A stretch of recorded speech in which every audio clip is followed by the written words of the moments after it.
You're an amazing dancer, but are you coachable? So my friend Sarah, she's the head coach of the Kings. She actually posted a really great post the other day, and it was talking about being talented versus castable. And she was saying, can you pick up choreography quickly? Can you adjust to a note? Can you dance next to people and look like them and look clean? Can you bring confidence without it being forced? And the one thing that stuck out with me is, can you adjust to a note? And that's really where this idea came from of, are you coachable? Because you can be the greatest dancer in the room and still not make it, because not only do you not have all those things that Sarah mentioned, but are you someone who takes feedback, takes it well, and ultimately implements it? One of the things that I think is most important for dancers is always applying a correction, even if you don't think it's for you. So you have 30 people in a room. If you're in a prep class and 5 people get a piece of feedback,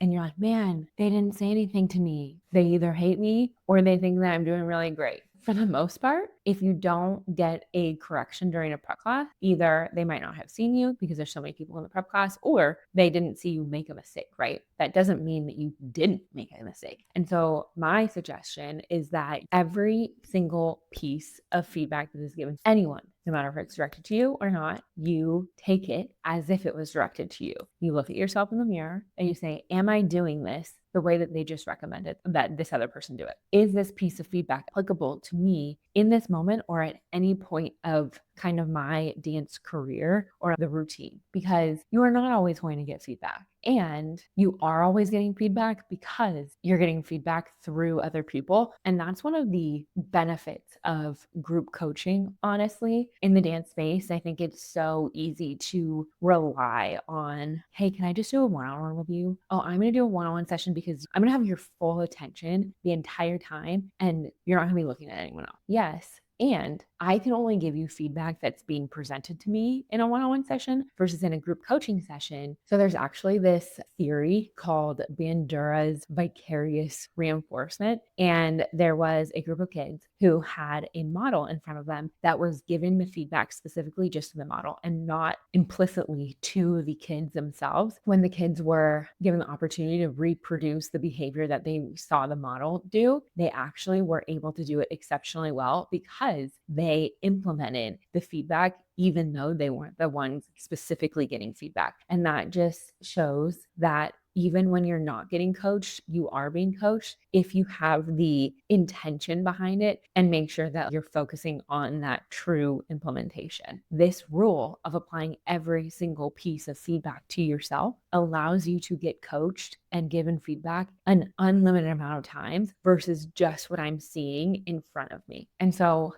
being a active dancer versus a passive dancer, if your arm's out to a T and they say, hey, make sure, Susie, that you lower your arm and your arm's here. And you're like, oh, she wasn't talking to me, so mine must be fine. You look at yourself and you adjust. You make sure that every single time it's exactly where it needs to be, no matter if that feedback was given to you. So that's being an active dancer versus being a passive dancer of just being like, oh, she didn't say anything to me. It must not apply to me, right? Another thing is like, we often have coaches or teachers that we really love and that no matter what they say, we're like, okay, I'm listening to anything that you say to me. Whereas you might have a different coach that you're like, oh, it's okay. Like they're not that serious about me or they don't really care about my growth. Whatever it is, you have to have the same mentality from each coach, no matter if they're more senior or they're less experienced. It does not matter. The coach is a coach and they are there for your benefit. And no matter who is giving you feedback, a teacher, a coach, a choreographer, you have to take it with the same intentionality as like the director of the dance team. Okay. And then one more thing is that like you want to make sure that you are proactive. I had a coaching session with one of my coaches and she coached me the entire time. The entire time. It was just her and I. And at the end, I said, hey, based off of everything that you know right now, what else can I do? What else can I do? Proactively being like, hey, I know that there were a lot of people in this room. I just want to come up and say thank you. It was a really amazing experience and would love to know if you have any feedback for me. Prep classes and auditions aren't necessarily the best time to do that. You can absolutely do it and see if anyone has feedback for you. However, it's just somewhat unrealistic considering the mass amounts of dancers that are in front of the coaches. And that is the exact reason why you need to be training year round so you can always be getting coaching and ultimately be able to get that feedback, and also just not waiting for feedback to come to you. Find a coach who is in your corner and is giving you feedback at every single moment. So not just waiting for, okay, I'm just going to take classes and hope that a teacher says, hey, you did really great, or hey, these are the things that you could work on. Class also is not the time that you're going to get a bunch of feedback. It's learn the routine, perform it in small groups, be on your way, and forget about the routine, right? You need to be in an environment where you are having the opportunity for feedback and to get coached and get as much out of a session that you possibly can. All right. The next element of being coachable is the ego tax.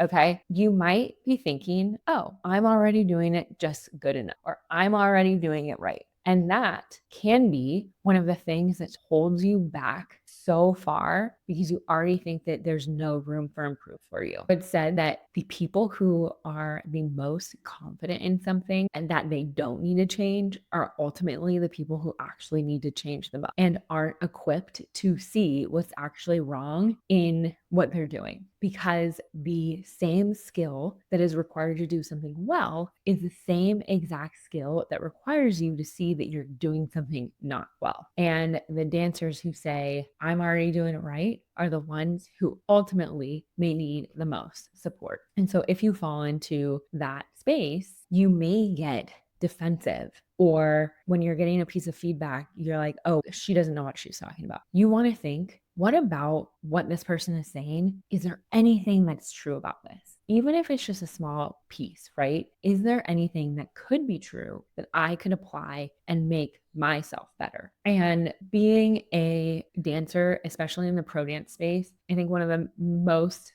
pieces of fundamental mentalities is having a growth mindset and not always just trying to be like better and better, being happy with where you're at, but knowing that there's always something that you can improve upon, and not in a perfectionist manner, because I know that a lot of us dancers type A perfectionist. However, it's more so of like, how can I always learn? How can I always grow? How can I always improve? And that is the mentality of, instead of being like, oh, I already know how to do this, how can I make what I already know how to do better? And then along with this ego tax is not taking feedback personally. We had a dancer join our 6-month training program, and the first session for dancers with us is often a little bit difficult because you're surrounded by other dancers who've been in the program for any length of time. They're catching up on things a lot quicker. And when we clean a routine, you're not up to speed with the cleaning process, right? This is your first time. Do I expect you to be perfect? No. Am I going to give you feedback? Yes, absolutely. And not taking feedback personal of, oh my gosh, she hates me. No, I see in you that you can improve, that you can grow, and switching that mentality of this person hates me and they are just ragging on me versus, wow, my coach sees something in me that I don't see in myself, and she's encouraging me to be better during every moment of this class. That mental shift in itself, the way that you talk to yourself, I know I talk about this all the time. Auditions, and like, I don't want to overstate, but like at least 70% a mental game. How you talk to yourself, how you think about how you're going to show up, because whether you think you can or you can't, you're right. You're right. If you think you can't, you're absolutely right. And if you think you can, you are also absolutely right. And you get to make that decision every single day. Honestly, like in a 2-hour time frame, you might be like, I'm one person here and I'm another person here, and you can be a completely different person in 2 hours. How can you get to that person sooner? It's all about your thoughts. And so when you are being coached and you're getting feedback, if you let the feedback like swirl and spiral in your brain, you're just going to keep on spiraling versus, again, saying, okay, my coach sees something in me right now, and I'm so lucky to be able to have this opportunity to be coached. And that just switches the game for you. No matter if you're getting feedback in a prep class, at auditions, boot camp, classes, in our training program, it truly is for the benefit of you so you can be that 1% better dancer every single day. And then the last element of being coachable is what happens when nobody is watching, because it's somewhat in the middle of audition season right now, or the tail end of audition season. Dancers will ask, okay, how do I best show up at prep classes? And if you've auditioned in the past for this team and you're coming back after a year off, or you've gone to one prep class and you're ready to go to the next, how can you take any feedback that was given to you, or again, outside of you, and implement it and show that you have grown? So like the speed at which you utilize corrections and implement them is so important. If I tell you something once, I don't want to have to tell you again. That's me being honest, right? If I say a correction, how do you get in your body? If we go through a whole class and I've given you feedback at the end, if you're doing the same thing that I told you in the beginning at the very end, how can you clock it a little bit faster and implement it in your body? Even if it's just that one thing that you focus on the entire time of the class. How can you implement feedback with speed? When you're learning a routine on a team, you learn it, you clean it, and then you game set it with formations, roll-offs, and then you perform it on the field or court, right? And so if you learn a routine and are given a correction, then you clean the routine and you're given the same correction. By the time that you're game setting it, that should be completely implemented by then. And the follow through of you implementing feedback and corrections means that you are coachable, right? It's not just, yes, you take feedback and you don't have attitude about it. It's yes, you take feedback and you automatically implement it. Do some pieces of feedback take time? I was just talking to one of our dancers, and the way that she was smiling was like, it wasn't a bad smile. However, it just felt a little forced. And we talked about it a week ago. And then she posted a video and I was like, hey, you're still doing that smile. Yeah, I've been doing it for so long. I'm trying to figure out how to not just automatically do it. I know I just talked about speed, but like some things that are ingrained in you, it's going to take some time to pivot. And that's fine. But knowing that you're intentionally working on it and bringing that awareness to your brain first of, hey, this is something that I need to work on. How do I change a piece or an element so I can be better? And then the last thing, being coachable, is recognizing patterns. If you take 3 separate classes and 3 different people tell you the exact same thing, that is something that is like not red flag, but like high alert. I need to implement and change this immediately. One of the dancers in our program, she was like, yeah, I keep on getting told that my facials just like drop when I'm thinking. And I've heard that from multiple people. When you're watching me, can you make sure that I am starting to change that and implement that? Because when you are being told by multiple coaches, I don't love people having multiple coaches. I will just caveat that. But say you go to 3 different prep classes and you have an assistant coach there, a captain there, and you have the director there, and all 3 of them tell you the same thing. Okay, you should probably not have 3 coaches because there's just so much conflicting information, but that is a whole other topic for another time. We actually talked about this in my podcast episode with Emily Judy's of like your nervous system and how it reacts to having all those different coaches. So if you do have multiple coaches, I definitely recommend going and listening to that episode because it will be really helpful. But that pattern recognition of, okay, I'm hearing this from multiple people. How can I change this? Because this is obviously something that needs strict consideration, or like this is something that needs my full focus right now. And I think that we often are like, okay, well, I need to do this and I need to do this. And then you get overwhelmed and you do nothing. How can you focus for 1 week on one thing? You should be practicing every single night, 3 times a week at least, right? Whether it's dance class, whether it's training with us, or it's on your own. What is your one focus for the week? So you can get it ingrained in your body and then you can focus on the next thing. Have you ever tried to change your habit? So you wake up and you're like, okay, AMIRA's morning routine is she reads, she walks, she works out, she meditates, she journals, and then she does her breakfast. She's getting 30 grams of protein here, and she's getting 100 ounces of water here, and she's reading 10 pages of book here. If you were to implement all of that at once, you'd be so scattered and so overwhelmed that you wouldn't be able to implement any of those things thoughtfully and systematically. So ideally, you'd have one focus for 1 week. Get that locked in. Maybe you're practicing 2 hours a day to get it in. Then you move on to the next thing.